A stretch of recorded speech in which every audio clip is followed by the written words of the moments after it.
name's Robert West. Call me Bob. And this is another episode in our event management and information series here on YouTube West. The thing I want to talk to you about, now that you've kind of completed this whole deal, is, I promised to do this at some point, is talk about my background. So, here it is. Why you should have paid attention to this entire video series. As promised, I wanted to talk to you about historical background. This is not me sitting here banging my drum and telling you how cool I am. Because I think I'm cool doesn't mean you have to think I'm cool. But when you question some of the things I'm talking about, I want you to understand why. So let's talk about non-paid scouting experience. I've been very lucky. My older brothers were scouts, and I started Sea Scouting, whether I liked it or not, probably around the age of 12. I was a poor leader as a Sea Scout. I didn't work the crew as well as I should have. There's too much John Wayne and movie references in my world. But, you know, for the most part, I had a lot of fun cruising. And so by the time I was 18 years old, I'd done, 40, 50, 60 cruises on San Francisco Bay of a week or more kind of thing, plus overnight trips and weekend events and regattas where I had competitions against other kids, and I met kids from all over the western United States and all over the world at these scouting events. And they were kind of cool, and they led me up to being an officer in positions of responsibility. And later on, when I got into theater and somebody asked me to be in charge of a stage, it wasn't really hard because I just thought of it as another ship, and I just kept going. When I entered the theatrical industry, they were still using a lot of manual dimming to turn the lights on and off. We didn't have computers, we didn't have lasers, we didn't have robotic tracking pieces that you could put on somebody's back, and then the spotlights would follow them automatically around. We didn't have all the preset stuff. We didn't have the electronic dance music that we have. You either had tape music, cartridge music, or you had a live band or a concert band for some of our plays, where the band was right out in front. The orchestra was right out there where the orchestra seating, that's where the orchestra was, and our shows had to be coordinated with the orchestra and with the dancers, and we could have 90 people on the stage. I ran at the Sacramento City College. I not only ran the lighting on some shows or the sound on some shows or just stage on some shows. My first show was a disaster. I got scared to death. I simply couldn't do my work. It was horrible. It was called The Crucible. I got to the end. I was totally inappropriate, and I probably should have never worked again. But luckily, the people there were kind of nice and said, we'll work it out. And they let me back in. I eventually rose to a position where I ran the drapes, flying scenery in and out above their heads that weighed hundreds of pounds, with 80 feet across, 40 feet high drapes with chains on the bottom.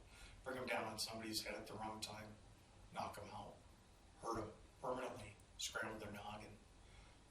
Did it happen? Yeah, it actually happened. Actually, a guy crossed underneath the curtain when he wasn't supposed to, and he got hit by a chain. He was okay, but it happened. We had staging fall down, stuff like that happened.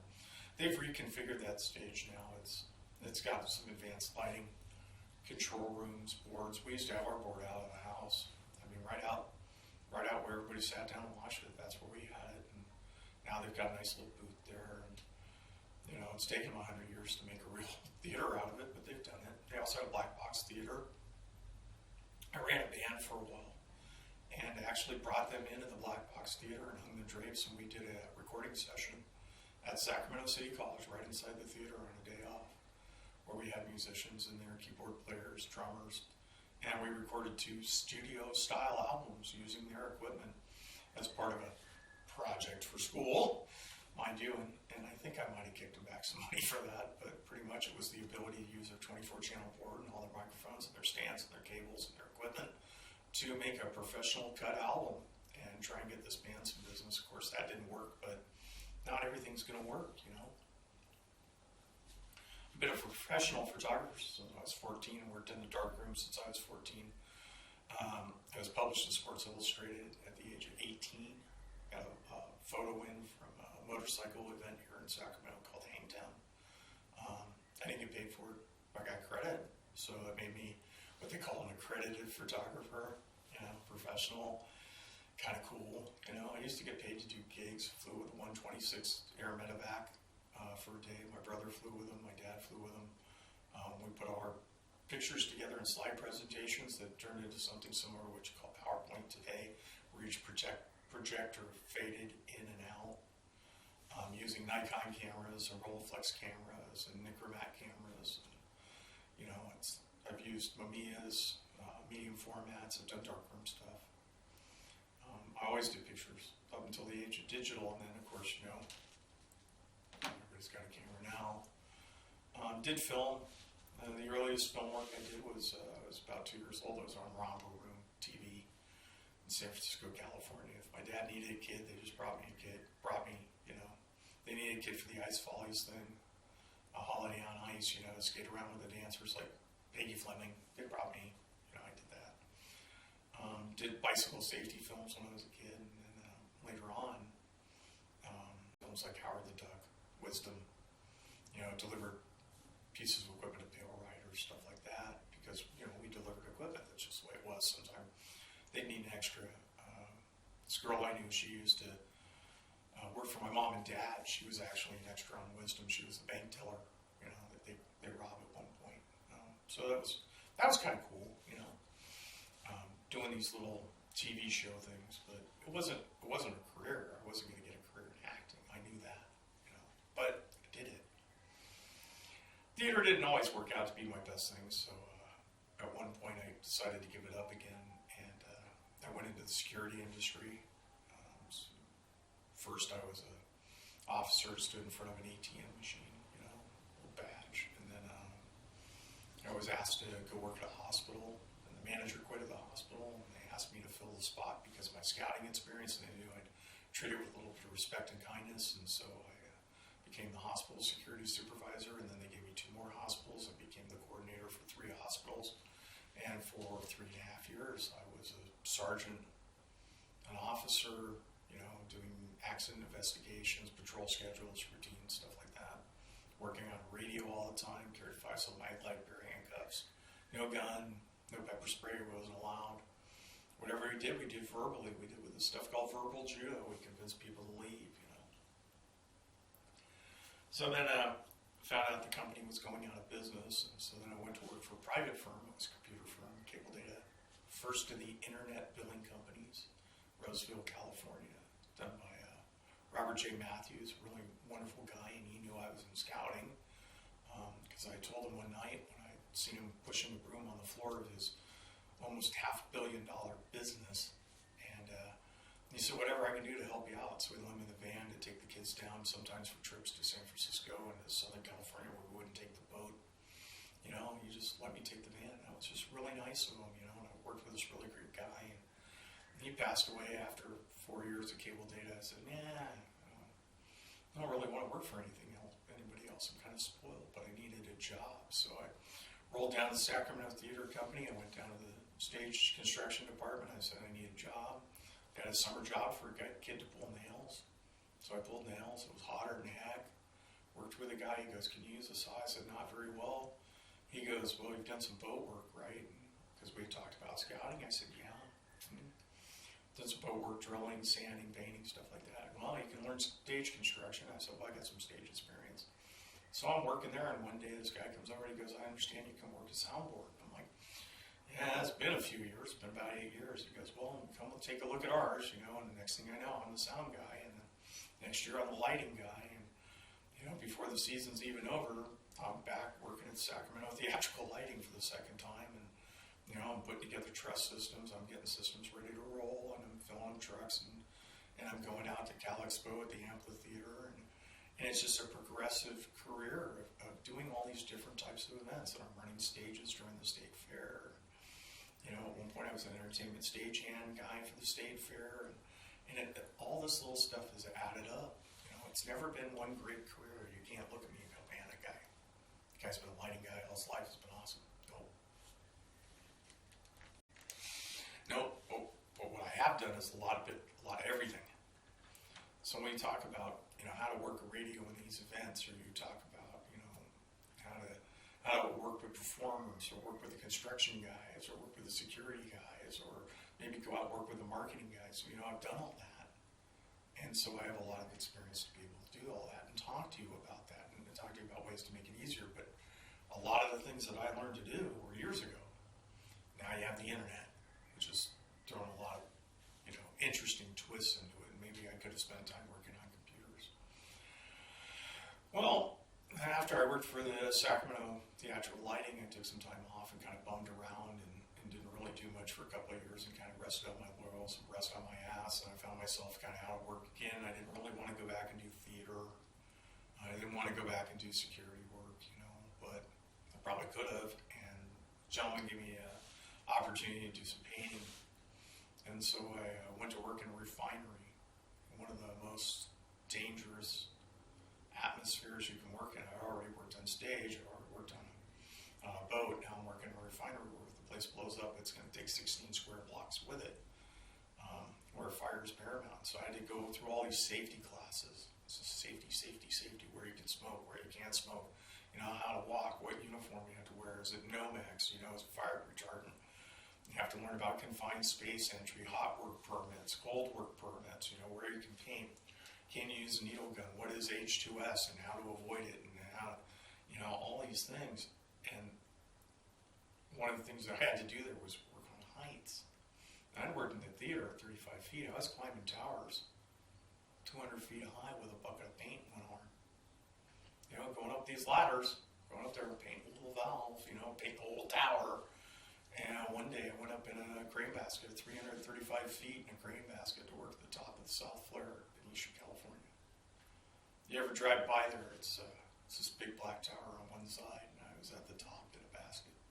Ride that basket all the way up, all the way back down. The scariest thing I'd ever done. I was like, oh my God. But I learned a lot. I learned a lot about safety. I learned a lot about cranes. I learned a lot about how to use JLGs. Man, I can use a JLG. I've been 125-foot JLGs. Not a lot of people have. They use those in the theaters, and they use those at events to put up signs and banners and stuff like that. I can drive almost any of them. I don't even think about it now. Yeah, I was a little bit scared, but now get right in one. Man, that's easy. It's fun. It's just fun stuff. Do I like heights? I don't really like heights, but it's okay. So while I was painting, painting was coming to an end, and this guy says, hey, I understand you know boating, and you've done a little bit of construction work. I said, yeah, I've done some stage construction, poured a little concrete, worked with wood, stuff like that. He goes, well, I have a marine construction company, you want to work on a crane? Yeah, I'm familiar with cranes, Be an oiler, joined the union, started building docks. I built 3 for Vallejo Ferry Terminal. I built the Pier 39 terminal, and, I worked on the Back Bell Park terminal when they opened up Back Bell Park for the Giants. And the guy said, oh, okay, pretty cool. You want to do some dredging? Yeah, I'll do some dredging, More safety training. Now we're out on the water, sometimes for days on end. Boats going like this, cranes going this way. People are coming along. You're driving little crew boats around, driving tugboats around, pushing cranes up the river at 2 miles an hour, just slower than dog shit. Time to cook. Time to listen to the radio, but safety. Learn how to use radio communications, how to navigate a little bit better, how to use this heavy construction equipment. Boom, I'm on a Benicia Bridge retrofit for 3 years. Cool. Same place every day. Awesome. Great work. Dangerous? Heck yeah, it was dangerous. Good money? Yeah, it's good money. Bought a car. That kind of money. Just stupid money. Got a new apartment. New furniture, started going out, going on trips, having fun. But working, learning. So then I get done with that, the guy goes, oh, job's over, I haven't got any jobs for you, I haven't got any jobs for your buddies, we had a couple hundred people working on the bridge, but now it's fade away. Laborers go their way, rebar guys go their way, okay. So I'm pretty much not doing anything. And I meet this guy, and he's got a company, and I'm selling fireworks, volunteering, typical thing, volunteer to sell fireworks for the Lions Club to make money for the community. Meet this guy, and he goes, man, you can really sell fireworks. Do you think you can sell anything else? Yeah, I don't know. Navy, why? What do you got? International Wastewater Company, I need to sell equipment. Okay, I'll come down, we'll interview. Interviewed twice with him, and he hired me, and I worked there for 8.5 years. Flew all around the country. Went to Canada, went to the United Kingdom. Did trade shows at WEFTEC, setting up booths, you know, and the National Indian Gaming Association shows, and the American Water Environmental Federation shows, and Globe, and all these Wessex water shows, and selling equipment, $1 million, $2 million. Pitching people like Royal Dutch Shell and Bechtel and Severn Trent, you know. Wow, this is learning how to operate equipment I never even knew of before, learning about pumps and pump curves and vacuum systems and chemicals and all that stuff in science in high school. I didn't want anything to do with it. I was using it like on an every other day basis. You know, flying around in a corporate jet at one point, you know, going to car races, filming those car races for him so he could see how he was doing when he was driving. These are all opportunities that I've had that have contributed to what I've been talking to you about on these shows, these videos, these movie reviews, these things that I do here, the RV shows, you know, and I'm hoping that this kind of information, because of these backgrounds, is helpful to you. When I got done working with a wastewater guy, I tried to do some solar farms and wind farms and waste energy, what I believe are great technologies. I couldn't get anybody interested in the idea of eliminating landfills to make energy out of them. All they could hear was burn garbage, and I was saying, no, it's zero emission gasifiers, but they didn't care, and because I didn't have an engineering background, high school, you know, I had a high school diploma, but I didn't have a college degree. They weren't interested. They didn't want to hear it. Okay, fine. So then one day I found myself out of work again, so I said, what am I going to do? Well, go back to security. So I did. I went back to security. I was a security officer at a major metropolitan museum. 3 years. Cool. Not a problem. Then what happened? Got hired by government to go buy equipment. What do you know? Same kind of equipment I've been using all my life. Pumps, motors, bearings, filters, filter cartridges, hoses, stuff like that. I can do that. It's a good job. It's how I got to you. It's a great job. But I got a little bored, so I've started doing videos. My point is, with this background is that if it's not enough to convince you that I have an understanding of how some things work, I don't know what else to tell you other than, if you found the information valuable, please use it. If you have some curiosities or comments or ideas, please send them. I'll answer them. Am I saying that I know absolutely everything in the universe there is to know about a particular subject I have discussed? That answer is no. And I hope you have enjoyed these videos.